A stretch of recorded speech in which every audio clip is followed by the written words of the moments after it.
Hello and welcome to the Warhammer Podcast, episode 196. I'm your host, Brad. This is my co-host, Eric. How's it going? And because it is time for us to discuss a fantastic Rotmas and a new data slate, we have Bricky back. Merry Brickmas. That's the best I got. Buy the merchandise, I guess. Yeah, and while you're debating buying the merch, do the YouTube pleasantries so I don't have to remember to say that later. All right, we're done with all that. Let's get into some data slate talk and much more importantly, talking about these 6 new detachments. Sounds good.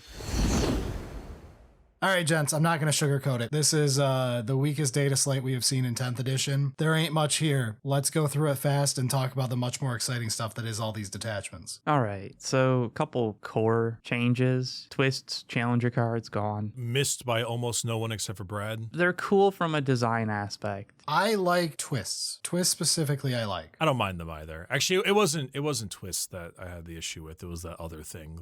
Yeah, but those were already gone. The catch-up cards, but those were already gone, so yeah. You're going to play normal, primary, secondary, and you're going to like it. It doesn't really matter. It's just a bit of the charm is lost kind of thing. Yeah, which is basically 10th edition sales pitch. Should we talk about why this data slate is really anemic? I mean, yeah, sure. For anyone not in the know, you are 6 months away from playing 11th edition. Hopefully. Or at least seeing 11th edition and playing with it a month or two later. Or some form of new edition-esque change. Yeah, whatever it may be. This is end of edition maintenance. There is no big sweeping change, anything to really fix up or do anything interesting with. They're done selling you things. No, they're not. They're going to sell you a bunch of soft cover books for a game mode they'll drop in 3 months like they did with Boarding Patrols last edition. Right. So you've got that to look forward to this spring. But other than that, this is the end of the edition as far as balance updates go. We do have cool new detachments though, which is the fun of this. And to be fair, like the game is in a reasonable spot at the moment. Like it isn't holy shit, the balance is completely fucked. Everything is on fire. We're in a fine spot. Yeah, every faction can find gripes right now, but there's nothing on fire at the moment, so this is fine for a data slate. But we'll go through it real quick. I guess faction by faction, let's just go Imperium first. Sisters? You got nerfed. Yeah, but like not really. Like we got nerfed, don't get me wrong, but you look at the stuff and it's like all sorts of 5 point, 10 point, 5 point, 10 point. Yeah, 5 point, like it's mostly 10 points, a couple 15s on Morven Vol and the Retributors, and that's about it. I don't know. Sisters were like, what, like 57, 58% win rate right now. They're pretty good. They're pretty good. I don't really mind. It's like, I think Sisters were very solid. It was one of those things where the game got, the game made them better around them more so. And so now I just got to rein them in a little bit, but I think it's fine. I really don't think it's that big of a deal. You lose like half a squad or like a character and that's about it. I'm pretty okay with it. Normally I would be a little bit more like, old man yells at cloud. I am a little curious why Sanctifiers got nerfed though. Maybe there's something to do with like the scout, or maybe that makes them better in some way, or they have like a bunch of flamers. I actually really don't know why, but yeah, whatever. So on the Sisters one, I also like that the points went up just from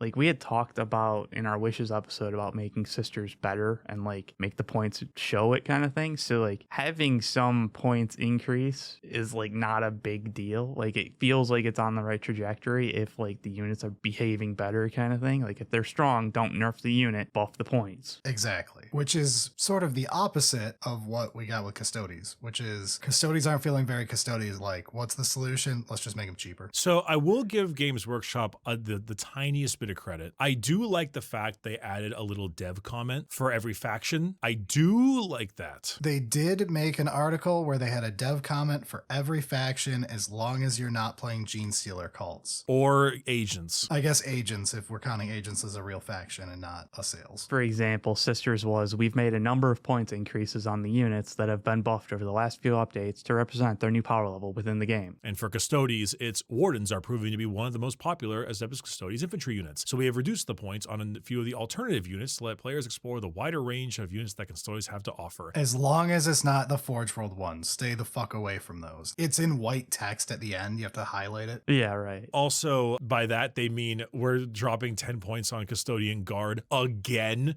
and we're dropping dropping points on Alaris Custodians, and then like some Sisters of Silence. It actually means nothing. But remember how for the past like 4 data slates, I've been saying, Max Custodian Guard SKU list could be kind of funny, and they keep dropping them. Yeah, it's kind of silly. Honestly, the Vigilators, Witch Seekers, 4 model units down to 45 points. That's cheap. Dude, you can run 30 Custodian Guard for 1,140 points.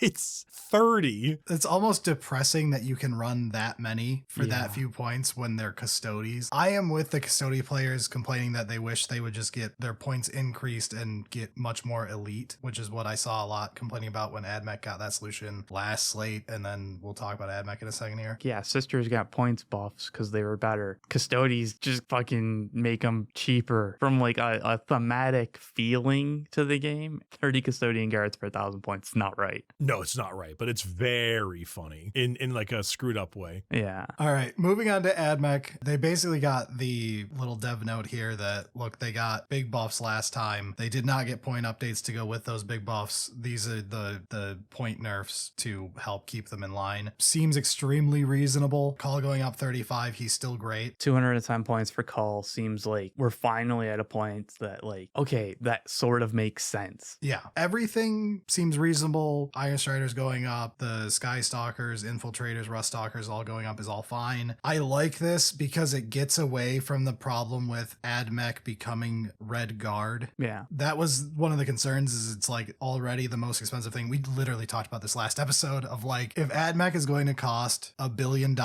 for 3 models at the store, you need to take that into account when you're doing your game design so that it exists as a faction. I mean, it's not like the most like, oh, that's the only thing that you should pay attention to, but it is a metric that should be kept in mind. Honestly, these seem like fine changes, balance as a whole, but also changes for, good game. What's the term? Power fantasy. What you want from the army. We already have Red Guard. They're called the Vostroyan Firstborn. Okay, Guard nerd. Yeah, speaking of Guard nerds. Guard, you got no changes because you got a detachment and that's all they deemed you worthy of. So we'll talk about that later. I'm actually aghast that there is not a single points change. Like, not even a pity one. Not even on things that are clearly bad, like the Valkyrie Flyer. And I know they're going to touch flyers, but 190. Like the Wyvern Artillery. It's actually insane that there's nothing. Dreer, your cool new named character, couldn't get an errata to get an ability to make him at all relevant to play. Still Dreer's bad. It's like, I've also been on this for like 5 episodes. It does really seem like there could have been some changes that Guard has been kind of wanted for like a long time. Anything. Like, dude, the Primaris Psyker sucks now. They nerfed him a bunch. Bring him down 10. I don't know. It's really weird that they got nothing. And now, granted, their detachment is awesome and I love it to death. I think it's super cool. And actually, it might be like their strongest attachment. That remains to be seen, but I feel like it is. When we get to the detachment talk, I have mixed feelings on what you just said. We'll circle around for the detachments, but the Guard balance part, I don't know why they're so scared about just giving some things 5 up here, 5 down here. Anyway, speaking of barely giving anything, Grey Knights. They could do something like what they did with Grey Knights, minor points buffs on the Inceptors and Purgation squads to allow you to better support your Strike and Purifier squads. I love that you could feel the intern stretching to make a complete sentence. Yeah. This is me running low on word counts for an essay. They got to see the Grey Knight changes and they were like, oh shit, I have to talk this up. The Interceptor one doesn't make any fucking sense to me. Like, they were already fine and they did the thing that they needed to do. 5 points down on 5 models, 10 on 10. Whatever, sure, fine, okay. Throw me a bone, I guess. Yeah, the argument is this will change nothing. Therefore, it's totally fine and you can do this because it doesn't change anything. The Purgations going down 10 for 5 and 20 for 10 is like, maybe there's some justification for actually using them, but not really, because like they're still kind of boring compared to what else you can do. My issues with Grey Knights are not the points on the Strike Marines. My issues with Grey Knights are at a codex level. It's the detachments. So like this, whatever. But like that's the kind of like change that they could have done to Guard. A couple small, it doesn't matter. But hey, here's a bone. Also, sometimes it's okay to take risks. Like, bring down Lord Marshal Dreer to 40 points. That's too cheap. But like, just do do it, throw a wrench in there. Let's see what happens. I hate that because I hate the idea that you have an important named character who is a leader of one of your flavors of guard, and he's a fucking 40-point unit that doesn't do a goddamn thing. Oh, totally. Agreed. However, if I can see a world where it becomes like must take Lord Marshal Dreer and 10 Death Riders, I mean, that's just like, I'm just cool with seeing that reality. I want to see a world where the thing is good. Like in 2 years, if I say, guys, I can't believe I'm saying this, the Baneblade is meta, like the novelty of that alone is fun. I mean, that was the Land Raider this edition. Kinda, yeah. Yeah. The first time the Land Raider's been playable in, over 6 years? That is true. Speaking of Land Raiders, Space Marines. Oh, damn. We're good at this. Yeah. So, Space Marines, your Terminators are better at swinging hammers unless they join the Death Watch. Which is really funny. Death Watch Assault Terminators hitting on 4s, regular Assault Terminators hitting on 3s. Make it make sense. That's why they had to go to Death Watch school. Oof. Yeah, so the Terminator Assault Squad got their datasheet, and I guess it made the Lightning Claws potentially usable. Gets +1 attack. I mean, 6 attacks at 5/2/1 Twin Linked is a lot. Yeah. I just can't get over the fact that they have this thing called a Thunder Hammer. It is weird. Haven't seen those. Hammers is a weird concept as a weapon. Maybe the Grey Knights should learn about them one day. Maybe the Death Watch should learn about them one day. They learned about them. They just can't figure out how to swing the fucking things. Right. That silver shoulder pad's really heavy.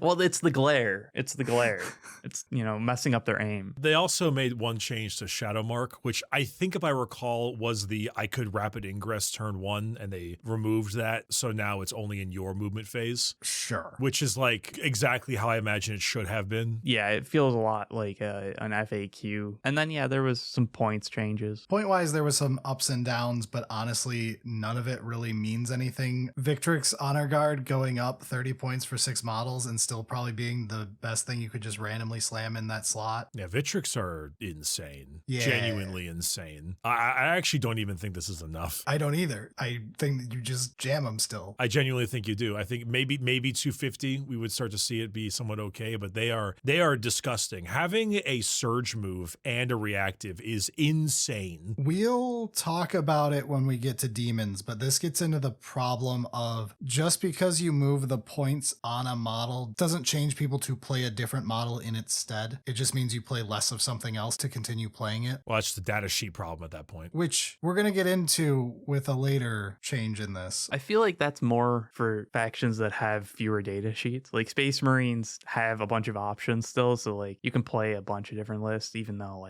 some are. But there's other factions that only have 8 data sheets, and it's okay, you change points, great. That doesn't change anything. We'll be getting into detail on this a little bit here. But let's get into all the special Snowflake Marines. Black Templars, you have to pay more points for some stuff and less points for some other stuff. It's very interesting. I'm sure someone cares. Blood Angels. The Sanguinor is down 10 points because it's Christmas, and that's the running joke. It's funny because they got a new detachment, and then they also got that little bonus, and it's wow, so they really did guard dirty, huh?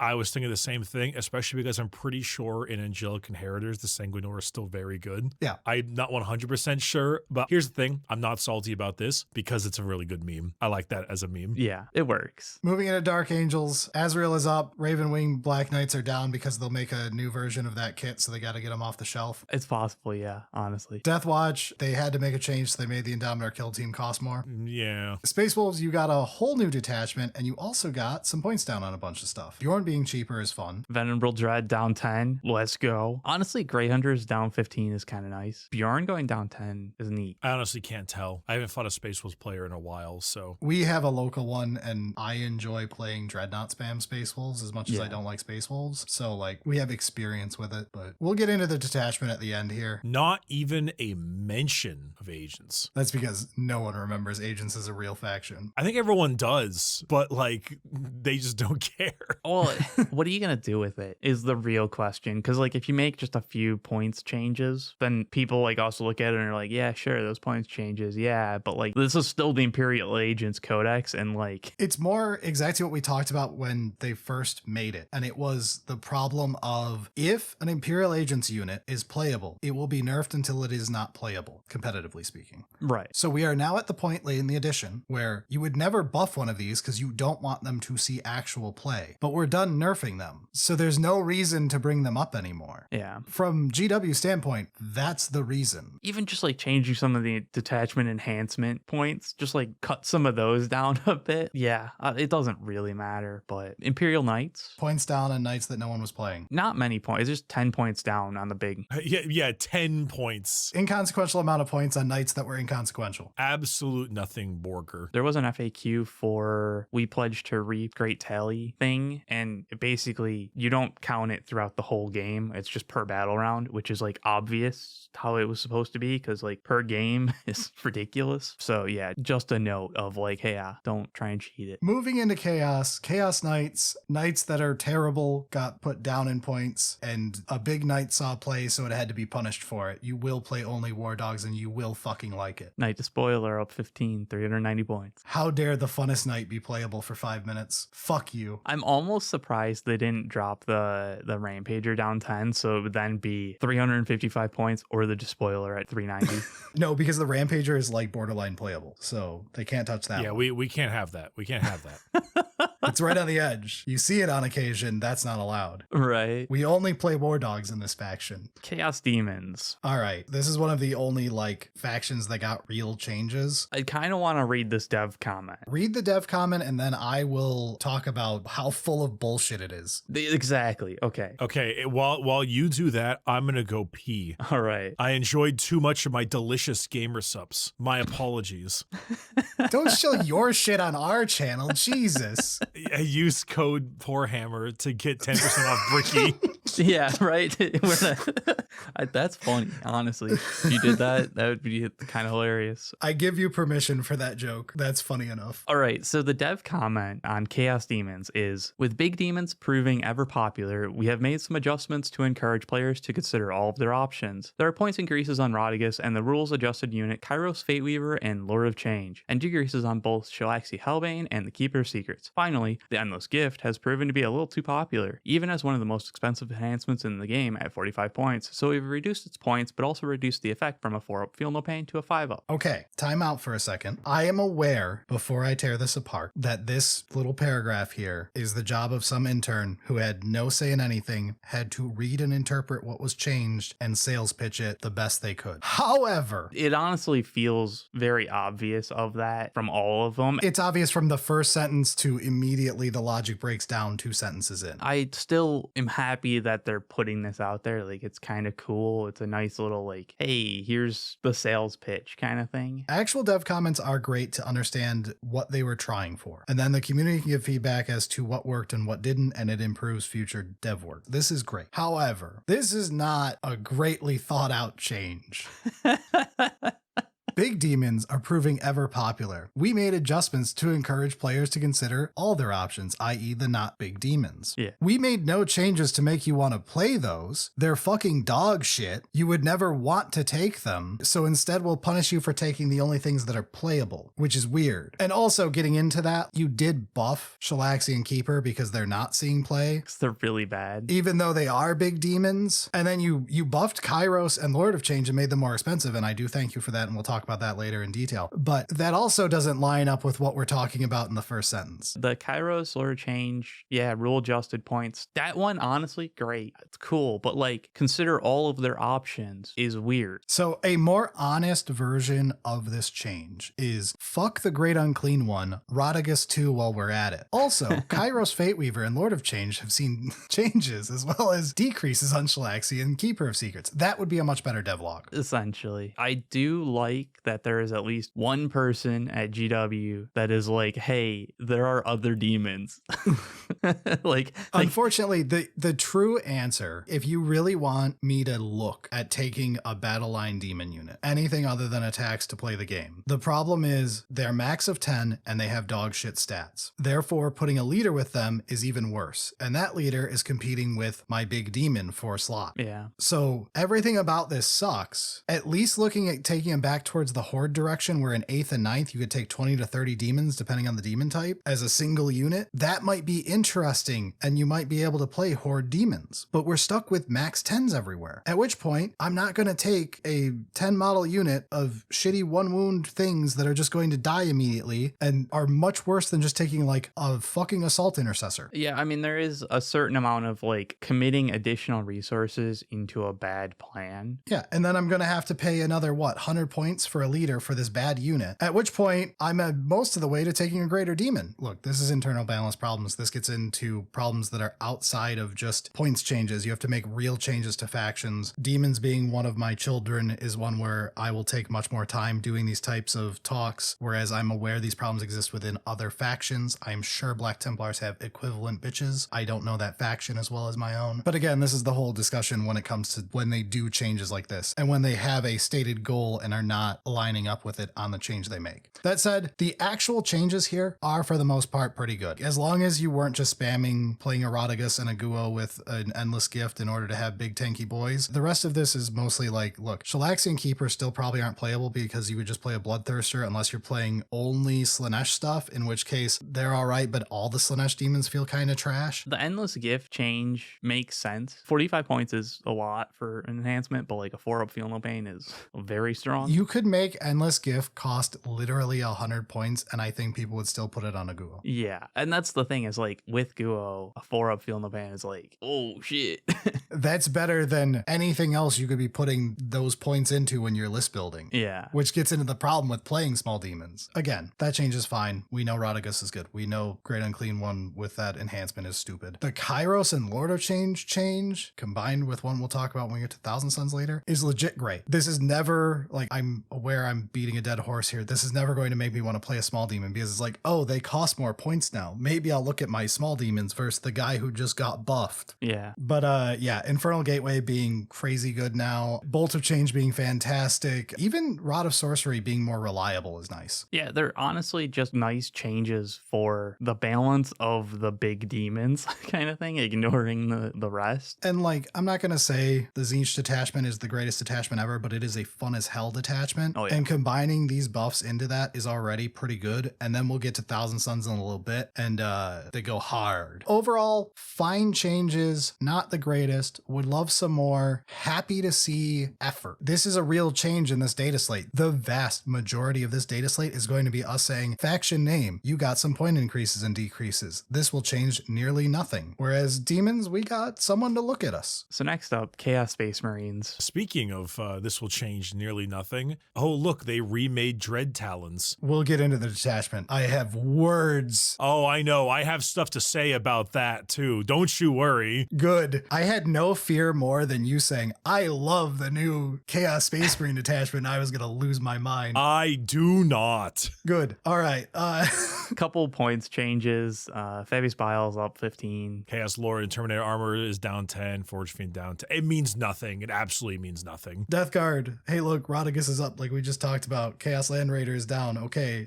Next faction. Okay, Emperor's Children. I have words again with this data, with this new detachment. Yeah, detachment's a major thing we'll talk about later. But for right now, the actual data slate changes is just some point stuff. Everyone is still going to take the Demon Prince with wings for 15 more points, getting into what we just talked about. I don't know who sent this. I think it was someone posted in my Discord, but it was like a Reddit comment or something, and it read, I'm still going to run 3 winged Demon Princes, you tea drinkers.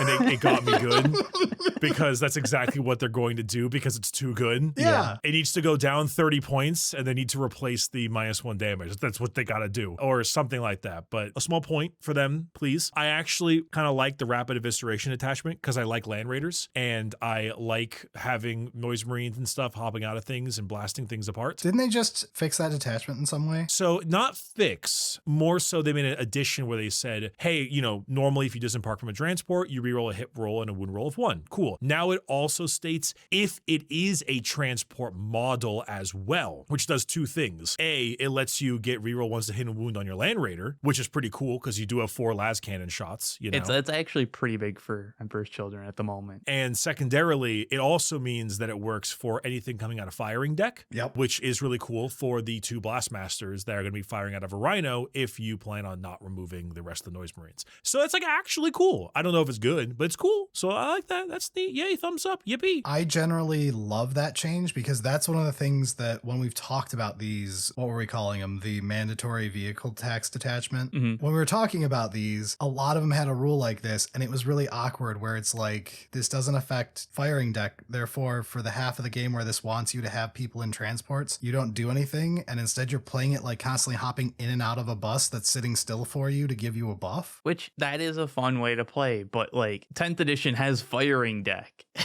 Like that's a thing. Don't forget about it, please.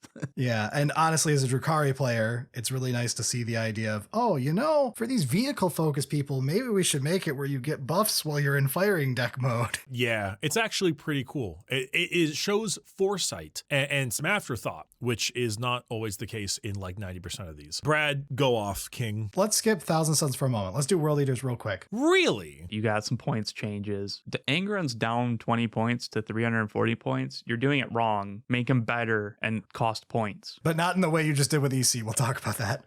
A 340 point Angron doesn't feel right. Goremongers are down because it's good to have a cheap infiltrate, and then the Lord and the Slaughterbound are both up, which, yeah, whatever. Sure. The Slaughterbound's up specifically because they gave it that nasty buff, and it's pretty good. Anyway, go off, King. Thousand Suns. We got a really good data slate. So as we talked about, Lord of Change, Kairos, both buffed. Lord of Change now has reliable damage on Rod of Sorcery. It's flat 2 instead of D3. Range is 18 now. Everyone loves an extra 6 inches in life. Lord of Change's main weapon, if you're going hazardous mode, is now flat 3 damage instead of D3, which it always should have been because D3 sucks. Unless you're Orks, because then it's fun. But yeah. Kairos, same deal here. When you do the focused version of Infernal Gateway, you now get -2 flat 3 damage. Fantastic change. All of this matters for Thousand Suns suddenly, even though we already covered it in Demons, because you know how we had our big rage moment when we were covering the Thousand Suns Codex about how we had a detachment that fucking does nothing because it's a demon detachment that in no way works with the demons that you can put in it. Yeah, the whole like army rule doesn't make any fucking sense for the detachment. They fixed it. They were like, oh, you know, we kind of fucked up there, didn't we? We should probably fix the army rule so it works in that detachment. Yeah, if you're playing the change host of Deceit, you can actually have your demons get benefit from your army rule. Yes. Previously, they could cast a spell that they could not actually benefit from, which was a genius fucking entire detachment. Now they actually just get them. Twist of Fate, very scary on Kairos Fate Weaver and Lord of Change. Yes, it is. That's a lot of AP. That's a lot of damage from indirect fire the other side of several buildings. It almost feels concerning, but then I'm like, that's fine. We have Magnus already. You've seen these tricks. It's just now we have more. Yeah. So anyway, yeah, so all of our army rule stuff now says Thousand Suns or Scintillating Legions, which is what you get for your Chaos Demons, which you can only run in that one detachment. But hey, the detachment's functional now. It's fantastic. Importantly, in that detachment, like getting rerolls and stuff on Kairos, we can do some dirty stuff. But yeah, I'm actually really looking forward to Mono Tzeentch stuff right now. I would still say like what we talked about last episode with this is like index equivalent level of support for this. We need like big boy support for this, but anyway. Yeah, a bunch of points down. Honestly, the Zongor Enlightened. The points down gets into what we talked about last data slate, where it was what the fuck, Thousand Suns with like a 51% win rate got eviscerated, and then Death Guard with a 56% win rate got a slap on the wrist. They undid 80% of the point changes they did last data slate as they went, you know, maybe we fucked up. I'm not sure I agree with changing the Zongor Enlightened 3 model unit. It's probably fine. I'm scared of bows with goats. Bows with goats scare me a lot. The bow ones you run in 6 to actually do stuff. The 3 you just run your cheapest loadout, doesn't matter what they've got because they're literally just action monkeys for 45 points that move fast. Brad, I'm equally as scared of someone holding an assault rifle to my head as they are with a 9mm pistol. 3 or 6, I do not care. They're scary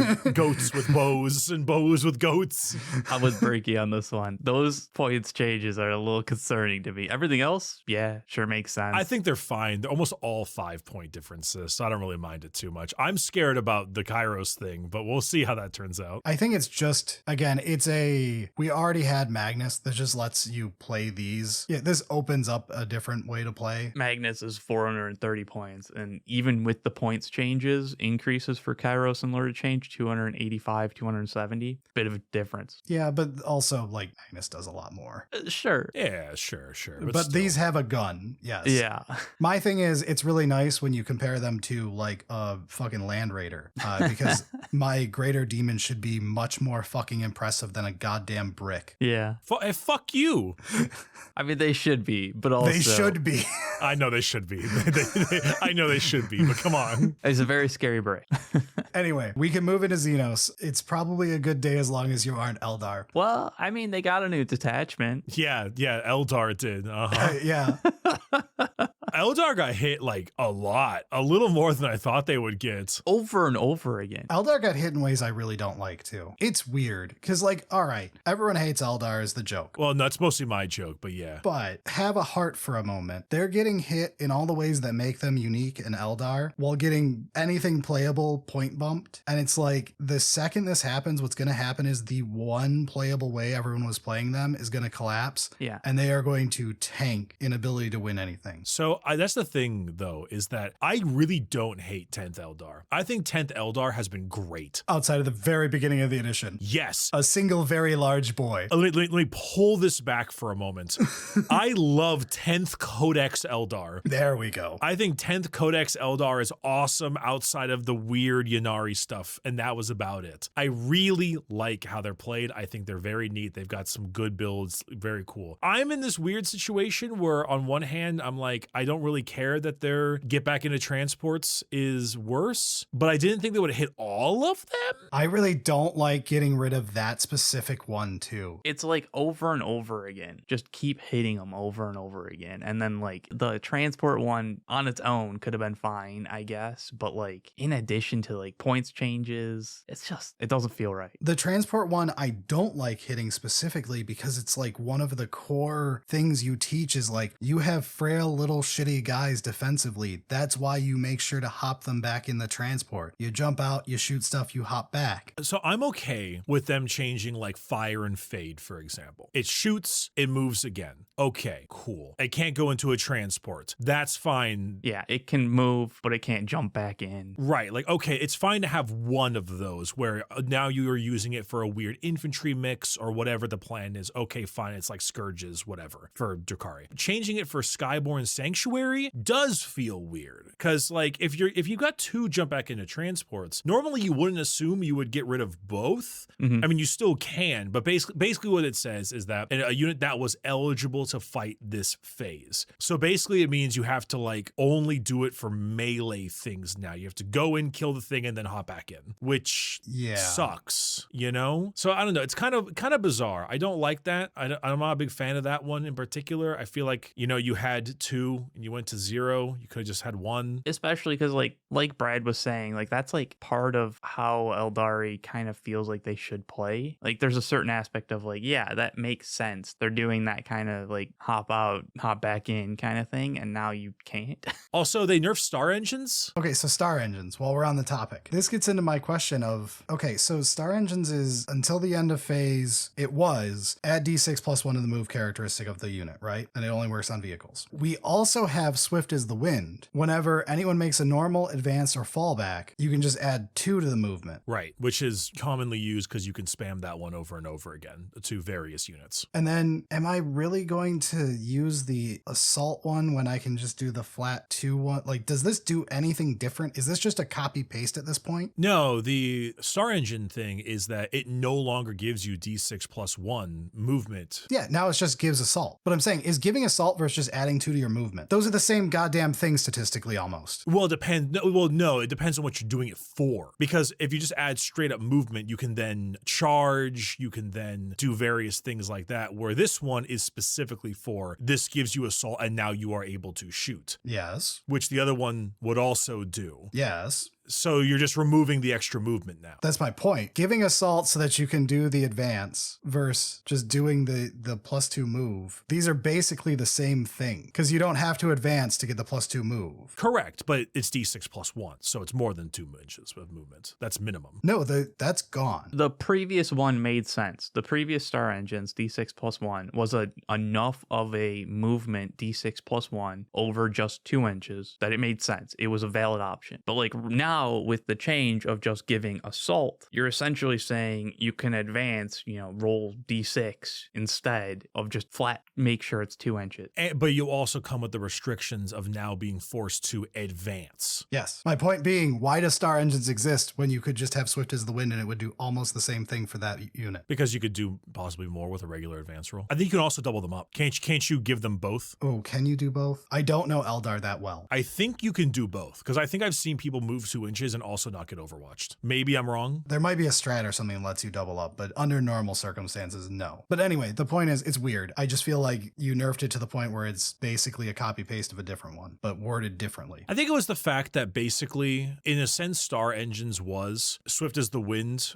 It was just a better Swift as the Wind. But only worked on a vehicle. Yeah, and basically acted as assault anyway. Yes. You were basically getting your assault regardless. So now it's like, hey, you can move it a little bit more, or you can let it shoot and move it possibly farther. So it's like pick one instead of getting both, in a sense, I guess. I don't really know why. I thought the reason originally was because it's moving so damn fast. Also, I believe Warhost gives you +1 inches to all of your movement stuff like that. Add 1 to the result for agile movers or agile maneuvers. So that would make them move D6 +2, which I assume is them nerfing the transport in and out because it's going so damn fast to get a good angle, hop out, shoot you, hop back in. I'm assuming that's why they're doing that. Yeah, but Warhost also just gives Swift as the Wind an additional 1. Yeah, no, it gives +1 to the result of all of them. It doesn't really change the comparison between them. Sure, but you want to use Swift as the Wind on like other stuff. It's just a weird change. Anyway, it doesn't matter. The point is, these Eldar changes don't feel great. Yeah. However, they got a really cool detachment I'll talk about in a bit. Actually, one smaller thing, I just realized something. They made it so your aspect shrine token can't be used on a character model. Mm-hmm. That's kind of shit, man. Like, yeah, my Fugan just can't pop off. That sucks. Dude, all of the rule changes with Eldar this time felt really bad to me, where I'm like, yeah, we're taking away a lot of their unique, interesting stuff. And it's like, should we have looked at their balance from a different angle? Fire Dragons definitely did not feel good.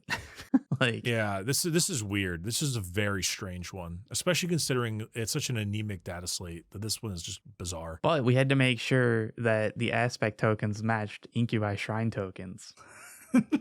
Instead of, buffing the Incubi Shrine tokens. But hey, Drukhari, we exist. They did fix it so Hand of the Archon can properly get split, which is nice because they forgot it was a different data sheet. But other than that, 6 Reavers is slightly up. Oh no. The Ravager is slightly down. Oh boy. All right, let's move on. Necrons and Orks got 0 changes. They didn't want to think about us. Let's continue on. Honestly, Orks is in a fine spot. It would have been nice to have maybe some buggy stuff, but okay, fine. While we're in the pile of not getting changed, Genestealers also got no changes and was so forgotten they forgot to even say it got no changes. I'm shook by this. I just nothing. Canonically, Genestealer, so sneaky they forgot to give it a dev comment. They've made so many changes to it they don't remember what it actually is. So there's fuck it, hands off. They said Necrons and Orks. We think Orks can make adjustments, but we're pretty happy with both. And so Necrons got no changes at all. But Genestealer cults also. Why did they just add GSC to this? Well, because they didn't want to admit to Genestealer being in a good spot. That would be fucking insane. It's because they couldn't honestly say it. There's a dev who was really upset with the state of Genestealers, but then he read the data slate and saw how fucked all the rules are at this point, and he was like, I don't want to sort this out and figure out how I could fix anything. This isn't so much of a problem that it has to be addressed, so hands off, it is what it is. Anyway, Leagues of Votann. I fucking love Steeljacks. I love Steeljacks so much. No, that's actually about it. I really like Steeljacks. I think they're super cool. And also they got points drops. And that's basically it, along with a couple of other small things like the Call and the Sagittar and blah, blah, blah, blah. I love Steeljacks. I am glad to see the Sagittar went down a little bit. Felt like it was a little high, but... T-Glottal Stop. Ow. You sure got changes. Storm Surge down 40 points. Honestly, okay, look, jokes aside, that's what you have to do with massive models to like at all shift the needle a little. Just that little like, all right, I'll take it off the shelf for one game. And honestly, like, I mean, we talked about like making big things be more points. The Storm Surge is big, but I feel like for Tau, it makes a little bit more sense for their big thing to be not 500 points, 350, 400, so long as it's worth it and the rules make sense. The Storm Surge also isn't that big. Right? It's big for a Tau suit, but just scale-wise with the game, it's not that big. Like looking at it on the shelf compared to other things. 360 makes sense. And 40-point change difference when you're at that higher end there. Yeah, 10%. Sure. That matters. That'll actually do something. All right. Shout out to the kid who wrote the dev notes. Getting into Tyranids. He knew how to sell a nothing change. Because the Tyranids change is nothing. The Screamer Killer's down 10 points. Carnifexes are down 25 a pop, which is actually a decent amount for a Carnifex, but they're still not fantastic units. The point is, they went, who doesn't love Carnifexes and Screamer Killers? Both see point decreases this update, so you can field more in your games. And it's like, well, shit, you sold me on it. Like, this is a nothing change, but you're right. Those are fucking sick. Let's do this. Yeah, I mean, I like Screamer Killers. I own 3 of them. Yay. Who doesn't? They were like 5 cents for half the edition. I know. And it was me buying a basic land.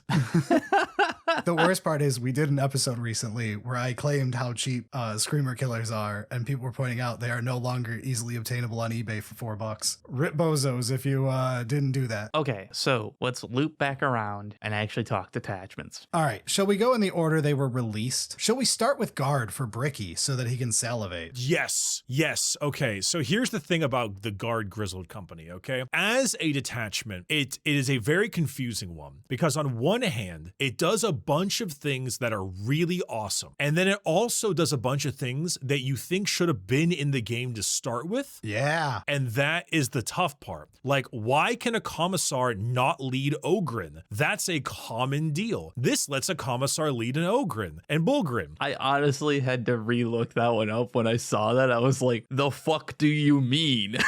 Exactly. Like, that's nuts. And they should have been able to do that. On the side note, this allows all their stuff to affect super heavies, because now that Leontis can order a super heavy, you can give a Baneblade and stuff reroll ones to hit and reroll ones to wound if on an objective marker. That's pretty cool. I love the fact that super heavies are getting some attention, especially because most of the stratagems can be used on super heavies, which they normally can't. The downside, the same is true for all artillery, because it's an Astra Militarum unit. And so you can do very evil things by giving all your artillery reroll ones to hit and wound. Also, all your officers get more orders, so that becomes an even bigger issue. Also, I am not done. The best guard lists right now are often combined arms stuff with the best items, which are Casterkin and transports and Dorns. Dorns being able to hand out an additional order is scary, but particularly a lot of the really good stuff here comes from people who can double up orders,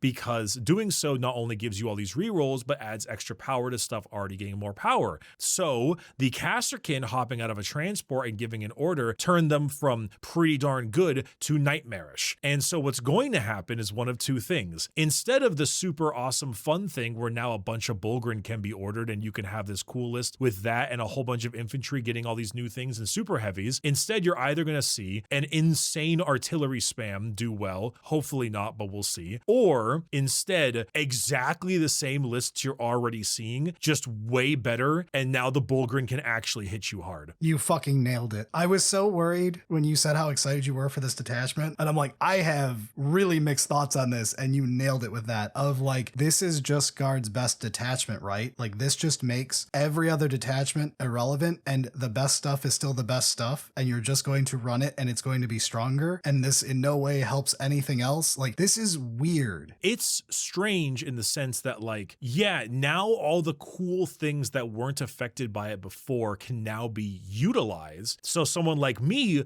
who wants to run a Stormlord and a Hellhammer and have Leontis go crazy. Sure, you can run triple Baneblade, Leontis, and have fun. Yeah, fun stuff like that. But that's not what's going to happen. What's going to happen is Dorns are going to ruin you, casts are going to ruin you, and 2 max squads of Bullgrin are now going to, instead be hitting on 3s, start hitting on 2s, rerolling 1s to wound. Yeah. Which is very scary. That being said, it does make me want to look at Tempestus. Oh yeah, I forgot Scions now with the command rod. It means they can now have 2 orders, and that's also scary, especially when you give them the order with the enhancement lets you like get +1 AP. It's just best detachment. So you just answered my question from my notes, which is this detachment just the default? You run this detachment unless you want to play the Scion detachment from last year? I think this is better than maybe if you're running like 60 Scions, you'll take Bridgehead, but I think because of the command rod and the options you have here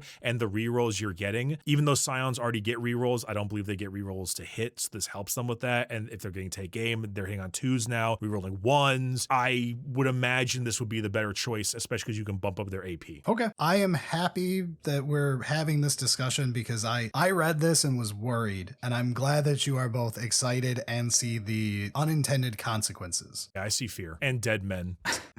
It looks really fun, honestly, because like it does allow you to do some weird lists, but it also still just is a straight buff to everything that's already been figured out as good, is just getting better. That's the thing that's funny though, is like because of the options we have here, there's some really goofy stuff. I made a little video talking about it, and there's this hysterical 300-point guard squad you can run, which is 20 Cadians, Acadian Command Squad, Acadian Castellan, and Nork Deadog. And the thing is that the Castellan has a Power Fist that's 3 attacks at 622, but the Command Squad has 2 Power Fists that's 3 attacks at 622 both, and then Deadog has Dev Wounds and stuff. So with the order to fix bayonets and things like that, you can fire all of your guns, which are not bad, of course, with sustained hits by the Castellan, etc. But then you can roll up and smash into someone with 9 Power Fist strikes, rerolling 1s to hit, rerolling 1s to wound, Nork Deadog's mortal wounds, and his big knife with the same thing, and then like 20 little douchey attacks. And then when they swing back at you, they got to break through 20 guardsmen. Like that's what I look at with this, and I'm like, that's cool. That's super fun. I look at weird things like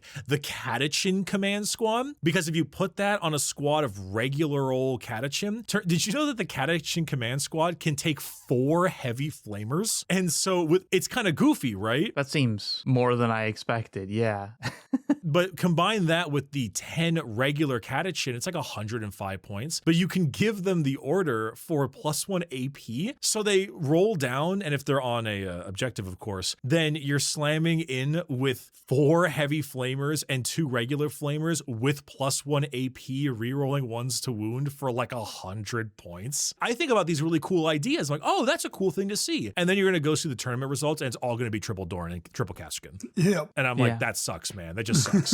That feels bad. So yeah, I don't know. It is, in my opinion, the best guard attachment. Maybe combined arms might have some things because like they can regen a squad and stuff. But overall, it's unfortunate because it makes everything else more fun, and it just makes everything that's already good better. Anyway, I'm done with that. Well, wait, no, I'm not done yet. Is it Nightmare Hunt time? Yes. So second up is CSM, which is, in my opinion, the worst of the bunch. Oh, it's not even a question. I fucking hate this. This is a codex detachment that already exists, but you fixed it. Yeah. We have a system for this. It's called the fucking Dataslate. You stapled on rules that made the Codex Detachment probably still not good, but slightly better. And also the being able to lead the Warp Talons, that should just be a core level change, in my opinion, to the Lord. Not locked to one detachment. I mean, honestly, very similar to the Commissar. Yeah, it's like the Commissar one, where it's like, this is what a Dataslate change. This would have made people excited during the Dataslate for, oh shit, that's a nice update. Instead of like, well, if I play this one random detachment, I can do something that I thought I should have been able to do already. But at the same time, like, I don't hate the idea of having a detachment give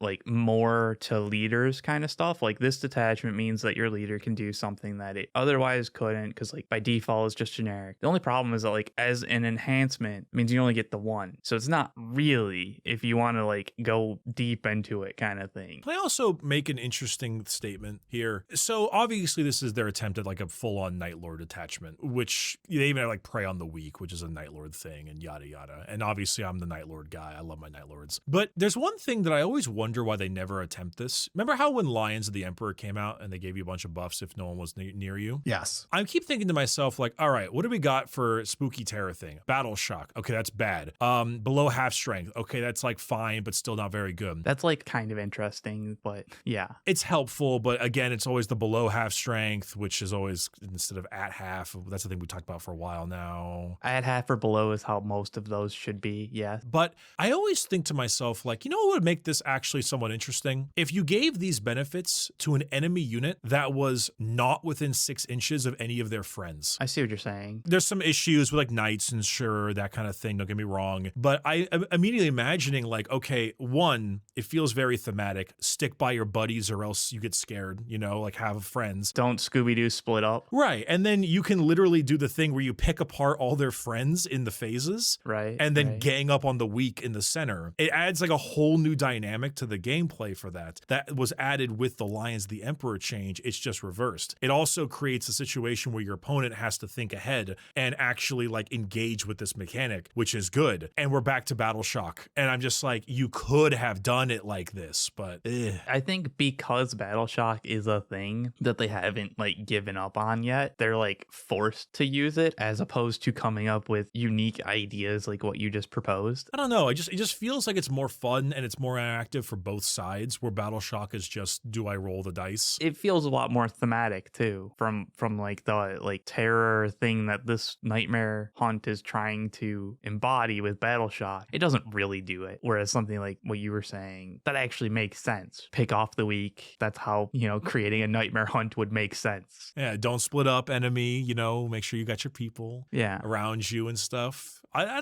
don't know. I just think that's really a cool concept that is just I mean, the aside that this is literally just something that should have been stapled onto the Dread Talons detachment. This is a total nothing detachment. You could have done it in a way, but it's still a lot of the usual. So, I mean, all you really had to do was basically be like, you know, they get the frightened. They had this already with Death Guard. The afflicted status effect, get the terror status effect. And that effect happens if you are battle shocked, outside of 6 of friends, below half strength. And then all of your stratagems can just do what Death Guard does, which is say, when used on a terrified enemy. You know, I don't know. It feels like easy changes that aren't effective, which is sad. Anyway. The only real question to me is like, is this better than Dread Talons? Yes, I think straight up, yeah. It is better. It's just, it is Dread Talons. This is a post-fix Dread Talons. That's what's annoying. Yeah, it's just better Dread Talons, and that's what's annoying about it. This isn't a new detachment. This is a Dataslate fix that is an extra detachment in the pile, which it begs the question of like, are there more restrictions and red tape when it comes to doing Dataslate level changes? Like, did it take 5 months of meetings to get them to agree to doing the AdMech datasheet updates in a Dataslate, whereas you could fix in air quotes IG by giving them a single cracked detachment without going through layers of management, and therefore that's why they did that detachment. I mean, it's absolutely going to be easier to sell. I'm going to make a new detachment for Grotmus than I'm going to redesign a detachment. Or I need to redesign some of the core rules and datasheets that have issues. Yeah. If I had to make a guess too, I would imagine there's a mandate to touch book-based attachments less. Oh, absolutely. And I mean, that does make some sense. And that's why we here at Solely Singleton LLC would advise you to not buy any books from Games Workshop. Unless they're lore books, those are cool. Yeah. So, GW, could you send us data slates in advance without us having to sign a non-disparagement clause just while we're... Something like that, right?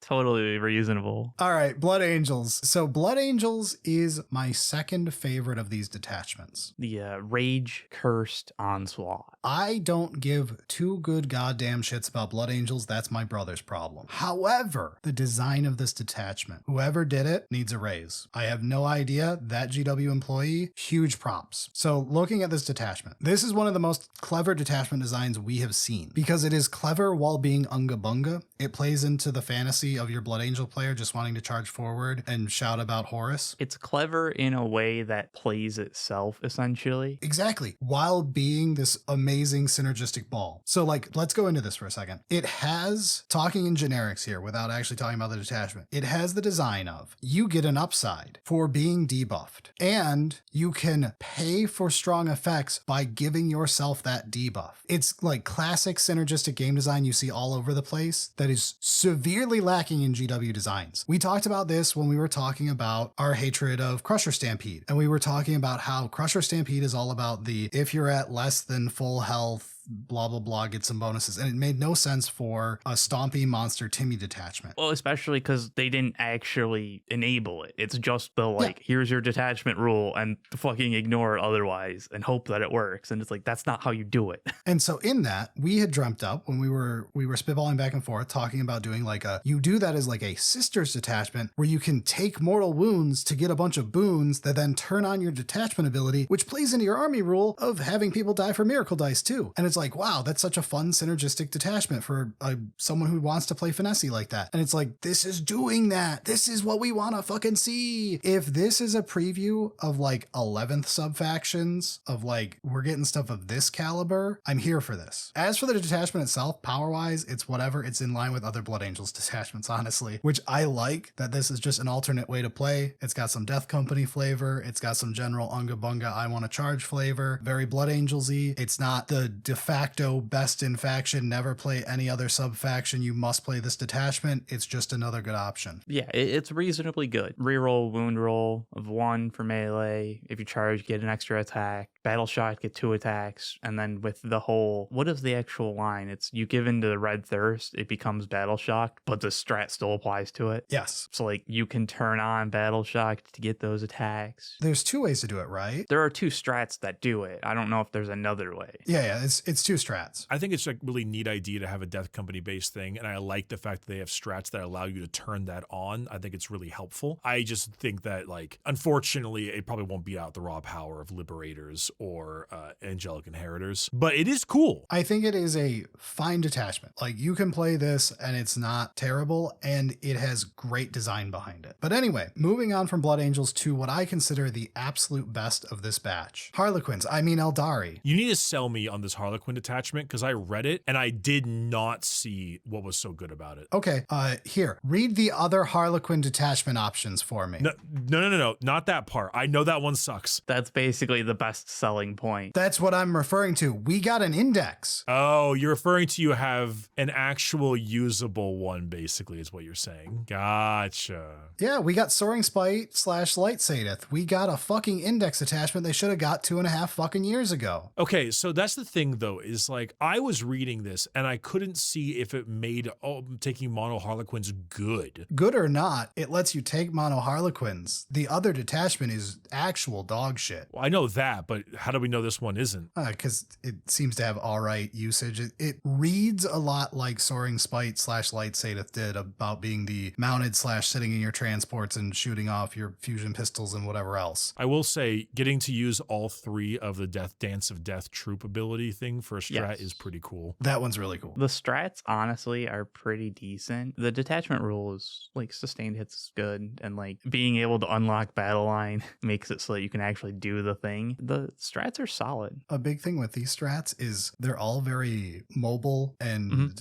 fuck you, I can do what I want, which is very Harlequin. And when compared to what just happened to Aeldari, Harlequins is going to feel really unique. Yeah, that's true. That's true. There isn't that much that's like wow factor for it. It feels like an index. Exactly. This is your generic, fine, safe, boring detachment, but we have one. Yeah. Harlequin players don't have to cope the worst detachment in the Codex because it said you could run troops as battle line. I think that's why I was a little bit like, it just felt like such a glut of numbers, which for Harlequins is like, We talked about this. I guess let's get into it. So the last 2 detachments here are going to be Emperor's Children and Space Wolves, right? We'll get to them in a minute. Space Wolves is there. Blood Angels we just talked about. So like Eldar, the big mega book of Eldar, you consider that a big ass faction, right? Yes, correct. And Space Marines also big faction. Yeah, I mean the biggest. Eldar's not quite to Space Marine, but it's fleshed out. It has basically everything that you would need covered from a base generic standpoint, and then options. Yeah, we joked that it's 2 and 2.5 factions rolled into a single codex. So Eldar's codex, including this extra Grotmus detachment, all of it together, how many do you think they have for detachments? 9? 10. This is the 10th one. Damn, we need 5 more to Chaos Space Marines. All right, we'll get to that. Sure. That includes 2 that are just for Harlequin only. That's one that's just a Ynnari bullshit. And it's 10 total. And that covers Harlequins, Ynnari, Craft World Eldar of all flavors, of which there's at least 6 major ones. And Corsairs have literal 0, but, you know, they are supposed to exist. So you've got all of them in this codex together, and they're sharing 10 detachments. If we add Drukhari in and say anything with pointy ears, we're up to 16 detachments. All right, Chaos. The mega faction that is all things spiky. The like counterpoint to Space Marines. No, not the counterpoint to Space Marines. The counterpoint to the Imperium. Chaos Knights, Demons, Chaos Space Marines, Death Guard, Emperor's Children, Thousand Sons, and World Eaters. How many do you think they've got? I don't know, 38? 48. Okay, close. All right. The entire Imperium that's not Space Marines. 26? 35 or 40 if we're counting the fucking Imperial Agents, but 35 that actually exist. Is this a Xenos don't get equal credit post? No, this is a Space Marines and everybody else don't get equal. Would you like to guess how many detachments you can put an Assault Intercessor, a Captain, a Phobos Lieutenant, and whatever the fuck else, a Land Raider in? I don't know. 34 detachments for your purple Space Marines. Space Marines have 34 detachments as a single fucking faction. You can't play every named character in every one of those, but if you're not playing any named characters, you have 34. So this is why sustain hits 1 on vehicles for Harlequins is good? Yes, because we got 1. I mean that's fair. I was just looking at the dang thing in its own general like style. Yeah. No, they definitely could have done better. They could have done more, but this is Light Sadith, this is Soaring Spite, this is your generic vehicle Harlequins. The other famous one is Frozen Stars, famously, which is also Dark Sadith in 9th edition. It's your play big 10/11/12 man troop units, run them up the board, don't use vehicles, ninja your way in and out of combat, doing crazy tricks, killing whatever you touch and not getting touched in return. That's Frozen Stars. That one doesn't exist. So then we would have 2 whole detachments that matter. And then you could get into the other ones from the 8th edition codex that didn't even make it into 9th edition. I guess Twilight made it into 9th, but that was a nothing. But anyway, there is all this stuff that is not included in the Aeldari codex that is just for Harlequins. And then you get into the Eldar stuff, and then you get into the Craft World Eldar stuff that didn't make it. And like, you could go so deep on this stuff. And it's like, Yeah. I'm so happy to have a fucking index detachment for Harlequins. My brother's Harlequins army has a whopping 1 non-embarrassing detachment they can play. Yeah, but Fulgrim can go through walls now. Yeah, all right. So we're on to EC. Fulgrim can go through walls now. Eric, you know how last episode you had a 5-minute segment about how you wanted them to fix Fulgrim, not make him cheaper, but make him interesting and a more fun model to play? And you remember how the dev comment was in particular showing some love to Fulgrim? Yep. Well, as long as you play a single detachment, Fulgrim is a mildly playable unit. Maybe. Makes it so that your 2 of your strats are reduced to CP and can go through all. Fuck you. What's the other one? What's the other one that he gets that isn't the go through walls one? It's a 2 CP strat, so it still costs. It's the rerolls versus characters. Oh, right. You know what stratagem in this detachment actually has the sauce? The 1 CP plus 1 strength and AP within 12 shooting phase 1. That puts Noise Marines into some nasty territory. Yeah, the problem is like this detachment is such a boring nothing. This gets into the whole problem we talked about with the first thing you have to wish for is the rest of your range so that you can wish for more variety of detachments. Yeah, I mean, also, you can't beat Coterie of the Conceited's flavor. It's just too cool. It's true. Basically, yeah. It's difficult to hate on this detachment too much just because, like, fundamentally EC don't have enough. Yeah, we can't hate that there's another option, but we can hate that Fulgrim got a buff through a detachment, meaning he's never going to be playable because you will never be able to play him outside of this specific detachment now. It wasn't even an interesting change. No, it's just go through walls. And it takes up a strat. If you're gonna do it, if you're gonna like make a detachment that like is going to be Fulgrim's kind of thing, like this is where we're gonna do glow up, fucking do it. All right, make it interesting.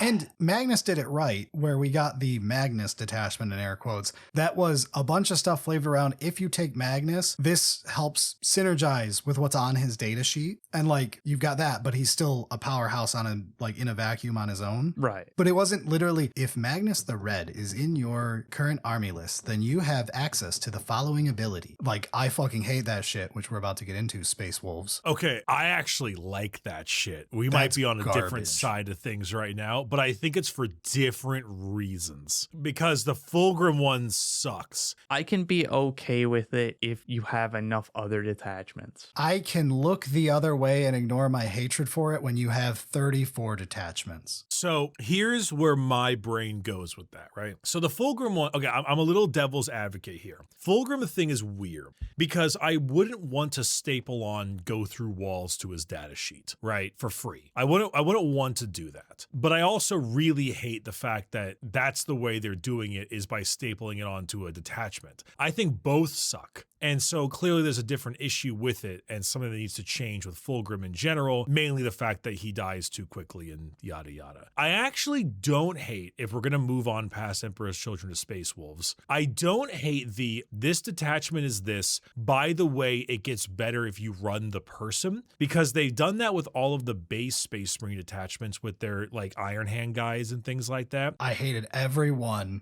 I don't hate it. I gotta be honest, because I still think they're playable even without the person, but the person has you push toward the fantasy, which I do like. I hate that it reads like, go buy this model to play these rules. Yeah, but it's more of a, this detachment is themed around that important model than it is go buy this model to do it. I don't think any of those detachments read that way. No, that's the thing, is I don't think they revolve around the model either. I think the model is a nice to have and pushes you towards that character for that flavor. I'm actually okay with it, because even in Saga of the Great Wolf, the new one, right? It's basically a Gladius version. Again, the idea of like pick 3 things and then you can only use them all once. But if you have Grimnar once per battle, you can do it one more time, which is like not a huge benefit. It's a benefit, don't get me wrong, but like it's not to the point where I'd be like, oh, well, I gotta run Grimnar. I mean, you know, like Fabius Bile in the Bile detachment, I feel like it's a more auto take than this one is. I agree. I also, again, I hate the Monolith detachment. I don't like the Bile detachment. I do not like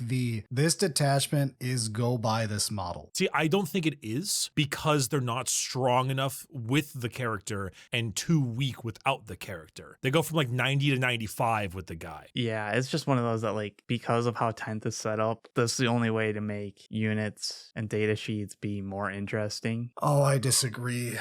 That's a terrible take, because the problem is like now you're locked to that is an unplayable model outside of the detachment that has half that model's rules. You can't like the monolith cannot be played outside the monolith detachment. All of its rules are in the detachment. And I think that there are some models that is the case and should remain the case. The Stampa should not be playable unless you're committed to playing the Stampa. See, I disagree with both of you now. So, and if you could say it's about one model like the Stampa, then it's for other models that are in similar tier zones. All right, that's it. Everyone guns out. We're pointing in each direction. I'm pointing at my own head. I'm always guns out. Ask the audience. They fucking can't stand how much I yell at everybody. So here's the thing, right? I don't like the monolith detachment in the sense that it is so focused around the monolith where 3 stratagems involve it. The Grimnar one, I don't mind, because this detachment is perfectly playable without it. Bringing him just gives you a little cherry. It's a little interest. And Grimnar is still extremely playable in all the other detachments.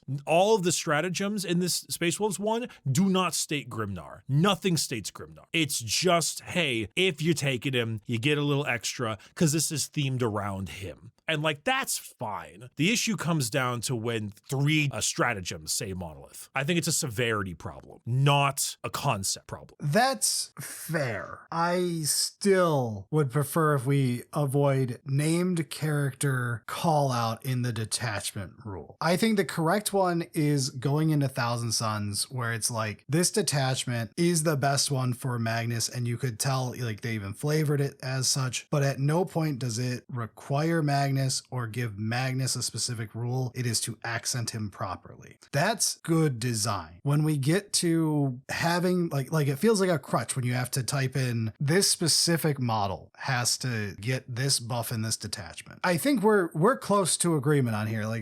So here's an example I was thinking of. I was thinking of the Siege Regiment in Guard, which allows you to pick 3 units on the field and give them either some reduction in movement, ignore cover, or smoke shells, which gives them stealth. Yeah. This is the Krieg detachment, right? If you stapled on the bottom of the Krieg detachment, because Siege Regiment's like fine, it's not that great. If you staple onto it, Lord Marshal Dreer always gets the smoke effect, which just means that his squad gets -1 to hit. Like, he's the Krieg guy. Yes, your argument is that would do nothing to move the needle on anything. It's just fine flavor. Yeah, if you're bringing in the Krieg guy, give him some Krieg stuff. You play with fire, but all right. I play with trenches. I think that's perfectly reasonable. It comes down to how powerful is the effect. The Grimnar one is decent, but I wouldn't call it insane. The Grimnar one is the one that I am really understanding your point with. Staring at it here, yes, it is a whatever nice bonus for him. Whereas I fucking hate when we get into the Emperor's Children that started this whole thing. Yeah, no, that sucks. The Fulgrim one sucks, man. This is off. What the fuck are you doing? You're not fixing Fulgrim's problems this way. But we've talked about Court of the Phoenician enough and segued our way into the Space Wolves. Let me read you my entire notes on Space Wolves. I can't believe it's not Gladius. Also, it's that thing I hate with chapter master models unlocking the full rule. Fuck this detachment. 0 out of 10. What do you got, Eric? I mean, I think this detachment's perfectly fine. I don't know really why I would take it over other ones unless I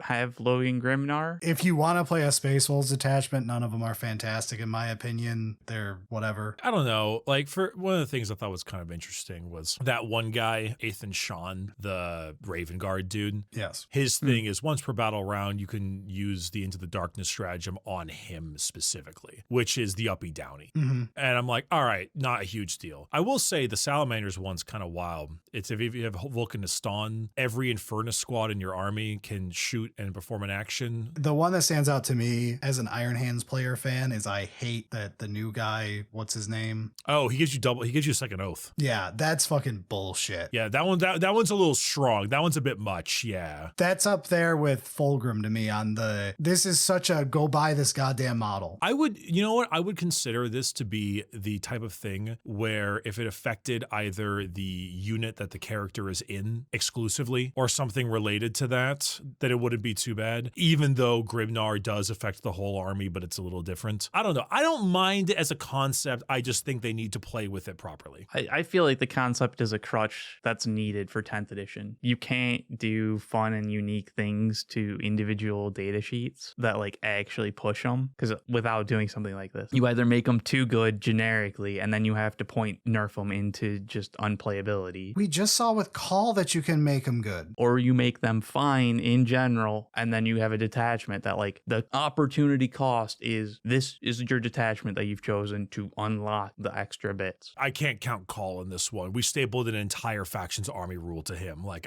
that's too much. No. This one is definitely on the lower end of that type of scale. Agreed. And like, I think that's why it's perfectly reasonable, like whatever. But I think that fundamentally that this like tacking on individual data sheets to detachments is because that's how you have to balance certain things in 10th edition, because you only have, the 6 stratagems, 4 enhancements, and a detachment rule. So truth be told, I actually care about the balance of this a lot less. I actually like this from a fluff point of view. I think that 10th has lost a lot of fluff, which is I think a generally common statement. Yep. And I think if you're going to do a detachment that focuses around a thing, giving cool benefits to a character related to the thing is a fun way to add more fluff to it.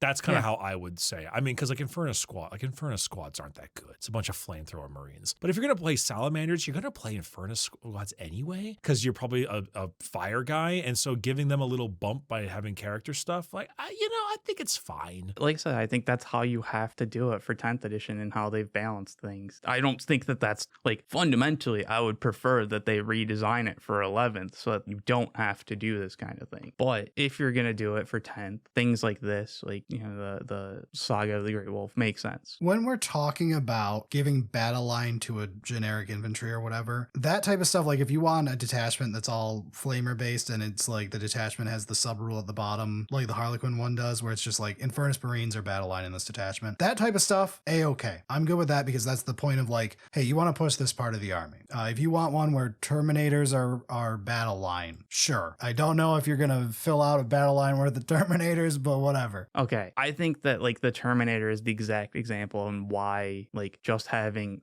give it battle line is not enough, because there's certain units that like that isn't. Giving battle line to Terminators doesn't fucking work. Do something else. I'm saying that's a safe, fine, fluffy thing, even if you don't use it. Yeah, but like it doesn't make any sense from a thematic idea for Terminators to get something like that. Use a different thing. It does if it's your first company or whatever, where it's like the lore of it is this is where all the Terminators are. Yeah, but it's still a 2K game, so it doesn't. I think end of the day, it's still like if you are making a thing with this in mind and you want to add a benefit because this fits with that deal, like Ursula Creed and Combined Arms, because that's the Cadian thing, right? Mm-hmm. So long as it's not too ridiculous, I think it's a perfectly fine addition because it pushes a bit more flavor and also allows for some customization in terms of like what you want to run in that area. Sure. And while I'll say I don't like it, if it stays in the land of the fluffy little thing, like you just came up with for the Dreer one, that's whatever. I'll live with that. Okay. Well, with that being said, Fulgrim still sucks. Fulgrim sucks. This detachment sucks. Loved the design of Blood Angels, 10 out of 10. Space Wolves detachment is boring as hell. I think it's fine. I think it's fine too, yeah. It's boring. I feel like the Space Wolves one fits in with all the rest of the Space Wolves ones. So like, unless you're taking Logan Grimnar, I don't see the real pull, but like that's not necessarily a bad thing, I guess. The funniest part of the Space Wolves detachment is that lore-wise, Space Wolf players are always trying to step on Custodes' toe, and this detachment does that by giving you Martial Katas. Sure. Ferocious Strike is literally Martial Katas. Correct, Custodes. Anyway, that wraps up all the detachments. Again, huge props to the Blood Angels designer. That thing I love. I really dislike things like CSM where it's like this is a data slate fix and you wrote a detachment. But like we talked about, I bet this is a like Bricky was saying, if it's in a codex, there might be a lot of argument for nope, because the sales guys say they get angry emails from book investors that their paperweight they bought is a paperweight and they finally realized it. Yeah, that makes sense. I'm kind of disappointed overall, but part of that is just because like Grotmus was so amazing that like any comparison was like, yeah, this year wasn't the same, bro. Didn't hit right. The real takeaway from today was me having to sit there and count. My Alpha Legion Primaris army that I made has access to more detachments than all 6 of my other armies combined. Yeah. Yeah, but another 500 whirls to Titus. I cannot wait to buy the new Titus model kit and steal all of those humans to put in my guard list. Oh, they look sick. Oh, there you go. That's actually a good idea. All right. On that note, we are out of here, everyone. Sounds good.